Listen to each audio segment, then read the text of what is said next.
I just planted this Abies Forrestii. Cultivar is Gorgie or Georgie, not sure how you say it. And actually that's not even really fur right there. I stuck in a couple of trimmings from the yew tree to make sure the dog doesn't get any ideas about chewing on this, because I noticed that if I put some cut yew branches, it will stop the dog from trying to chew on the fir trees. So ignore that and ignore that. But this is the Abies Forrestii right here. I got this in July of this year at the Juniper Level Botanic Garden / Plant Delights Nursery in Raleigh, North Carolina. So that's a new fir species for me. And let me show you some of the other things I'm working on. You can see all these buckets here. I've excavated a massive hole in the ground where I'm going to be kind of backfilling with a bunch of different species of trees in this massive area of redevelopment, where there's one stump from a Thuja green giant, there's a multi-trunk stump from another emerald green arborvitae, and then there's another big stump from another Thuja green giant that died because of armillaria. So this is a huge area where I'm going to plant a lot of different things, and I'm just getting started. Kind of the way I do it is one by one, so I'm taking out this area here and starting to put things in, and then I'll move along and just fill in this whole area with a bunch of different things, and then I'll come back and put in the rock mulch with multiple layers. So just a lot of work happening now this fall, and then hopefully I'll be able to get this finished before the cold weather really hits later in December. I hardly ever show this tree, but there's a little Norway spruce tucked back in here in this pocket between some Thuja green giants, where a Thuja green giant died at one point. This is the Phenodonensis cultivar of Norway spruce, Picea abies, and it's supposed to be a cultivar that has kind of yellow tips on the needles, or golden tips on the needles, but it doesn't really happen when it's in the shade. So this just looks like a regular Norway spruce, which is fine. We'll see if one day it eventually gets big enough to catch some sunlight and get those yellowish tips. Near that same area, I have another Norway spruce that I rarely show, but there it is. So that you can see in the background the other little one I was just showing you. Well, kind of. There it is. One more thing worth taking a look at is the progress on this Prague viburnum. Normally when you see this Prague viburnum planted, it forms kind of a multi-trunked hedge. But I'm trying something a little different with this one. I'm trying to grow a single trunk small tree, which has been fairly difficult. The growth habit of viburnum is not really conducive to a single trunk tree. So I've had to cut away a bunch of kind of runners or shoots that it sends up from the base to compete with the main trunk. And also I've got it tied up there a little bit because it wants to flop over, and I'm hoping that if I keep it straight for long enough, it'll develop some strength in the trunk. Let's see, the trunk is getting thicker down here at the bottom. You can see there, so maybe it will eventually. It fills in very nicely eventually, but at the growing edge, it just sends these massive branches in every direction except vertical. So I just have to keep trimming them and eliminating them to keep this one active vertical leader here as the one receiving most of the tree's energy. So it's pretty difficult to trim the Prague viburnum to make it single trunk, and I'll just have to see if that's successful over time. One more tree that I rarely show is the Ilex pedunculosa, the long stalk holly. This one has put on some good growth this year. It kind of has a light green color that gets darker as the foliage gets bigger. So it takes it a while, I think, to grow. I think it's a slow growing holly. And then also take a look at what I have around it. I had these old white tiles here that I quickly threw down in the spring because there wasn't time to put down rock mulch. Just to let you know, I am going to take these away and put down my regular rock mulch regimen, which is bottom layer of brown, you can see here, then I come over the top with white, and in some spaces I have these white ledger stone. It's actually like cut marble that I found on discount at Lowe's for like pennies on the dollar, and I've used that to go over where I have the large rocks underneath. So Really, it's going to look more like this, but I just had to temporarily get something on the ground to stop the weeds, and it was mostly successful, actually. So if you do happen to have any old tiles laying around in your basement or garage and you want to quickly stop some weeds from springing up before you get your real rock mulch put down, it kind of worked. Some grass poked through a few holes here and there, but it was mostly successful, and the trees had no trouble growing underneath it. So as a temporary hardscape, some old tiles do work, and luckily they were white, which is perfect for reflecting the sunlight. But I do have my work cut out for me to go back and put down the real rock mulch. This is a quick look at the Berkeyeye red cedars I've planted here. There's 2 in this spot, one there and one there, and they put on a lot of growth this summer, and they're going to continue to grow. And then also I wanted to show the progress on this Atlantic white cedar. Atlantic white cedar here, Chamaecyparis thyoides. It's been growing very consistently over the years, and it does this thing where it looks great all year, except in the fall you think it might be dying, but it's really just the cones, the tiny cones here, do turn brown, and there's a lot of them, and also it loses a few interior needles at some point during the fall and gets a lot more hollow in terms of density of foliage, but it's been pretty consistent. Pretty vigorous growth. And then here's another Berkeyeye red cedar next to that, which has a lot of those juniper berries. They're all ripe now, and I guess they'll start falling off if the birds don't eat them. Here's something somewhat interesting. I had this gigantic cone on the Nordman fir where I harvested some seeds earlier in the year, and I never did come back and get the remainder of those, so you can see there's a few at the bottom. But the stalk here, where was the inside of the cone, now has this white fungus emerging from it, so I might come through with clippers and just cut off this cone to get rid of that. Here's something that's a little bit bad news. This is the Daphne-phyllum macropodum, and we're here in early October, and it's just now putting off another push of new growth, which is probably not a good idea. So we'll see what happens related to that. It's not unusual for species where you're pushing the northern limit to have trouble syncing up their growth pushes with the seasons. I guess because they're used to a further south climate where there's a longer growing season.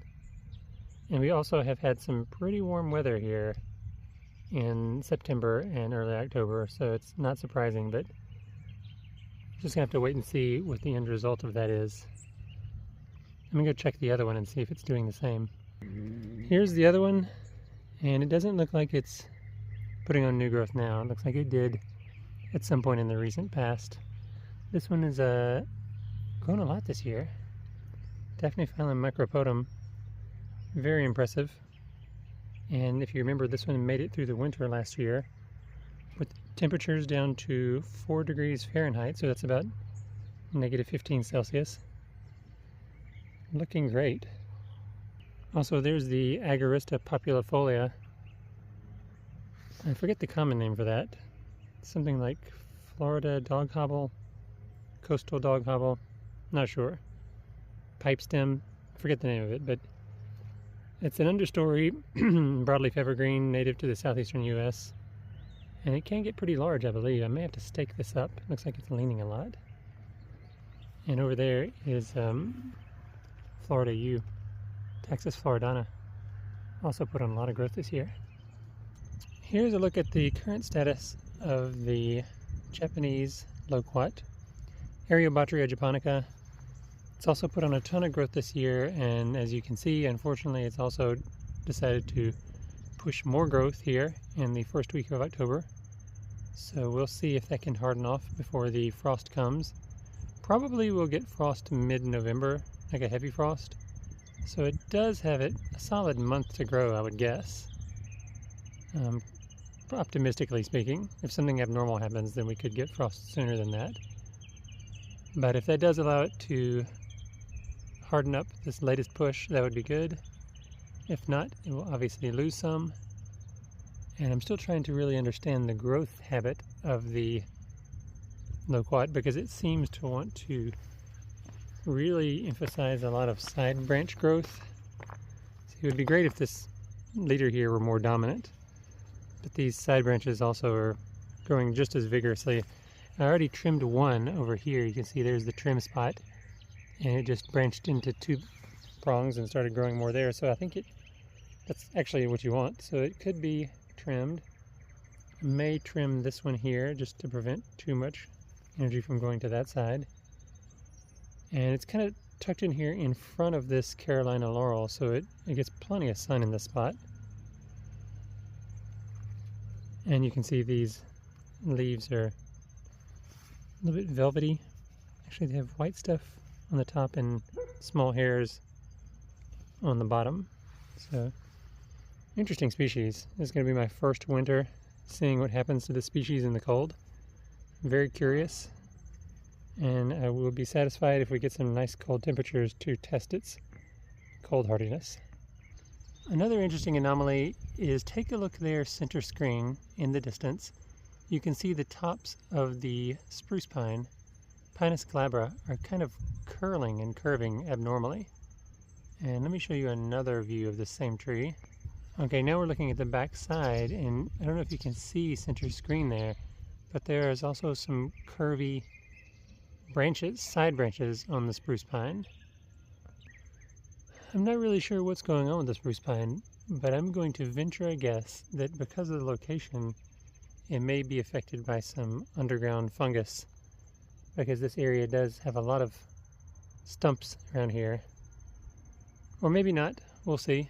But it is unusual, and I don't see that on the other 2.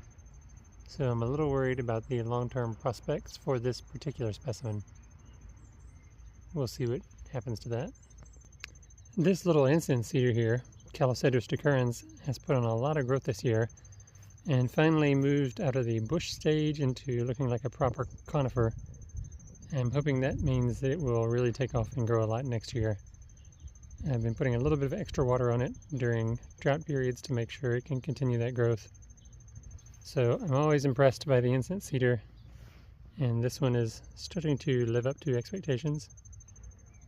If you're not growing incense cedar in the zone 7 or zone 6 even, maybe even to zone 8, I'm not sure about zone 8, you should really consider it. It's a very interesting species, very reliable grower, and supposed to be pretty resistant to most pests, so I definitely recommend it.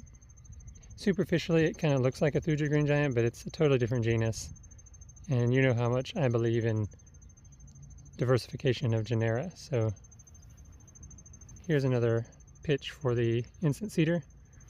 This one's finally taking off after not doing much last year. And back here I have my screenplay holly, which is, I think, probably still available on a few websites. Screenplay is the marketing name. It's really a hybrid between 2 Asian species of holly, Ilex integra and Ilex latifolia. This has consistently been the least cold hardy holly in my entire holly collection.